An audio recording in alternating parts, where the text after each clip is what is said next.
పశ్చిమాసియాలో యుద్ధం మరింత రగులుతోంది. ఇరాన్తో జరుగుతున్న యుద్ధంలో అమెరికాకి వరుస షాక్లు తగులుతున్నాయి. ఒకే రోజు అగ్రరాజ్యానికి చెందిన 2 యుద్ధ విమానాల్ని టెహ్రాన్ కూల్చేసింది. మరో 2 హెలికాప్టర్లపైన కూడా దాడి చేసింది. ఈ ఘటనలో 2 పైలట్లు సురక్షితంగా బయటపడగా మరో పైలట్ గల్లంతయ్యారు.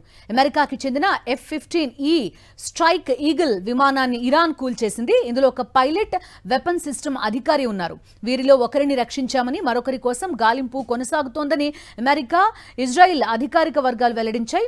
అటు హార్ముజ్ సమీపంలో A-10 వార్థగ్ ఫైటర్ జెట్ ని కూడా ఇరాన్ కూల్చేసింది. దీని శకలాలు కువైట్ లో పడగా అందులోని పైలట్ సురక్షితంగా బయటపడ్డారు. ఈ 2 ఘటనలు దాదాపు ఒకే సమయంలో జరిగినట్టు అమెరికా అధికారులు వెల్లడించారు. ఇరాన్ గగనతల రక్షణ సామర్థ్యాన్ని ధ్వంసం చేశామని అమెరికా, ఇజ్రాయిల్ చెబుతున్న వేళ ఈ ఘటనలు చర్చనీయాంశమయ్యాయి. అగ్రరాజ్యం అంచనాలకు మించి టెహ్రాన్ గగనతల రక్షణ వ్యవస్థలు పనిచేస్తున్నాయని నిపుణులు చెబుతున్నారు.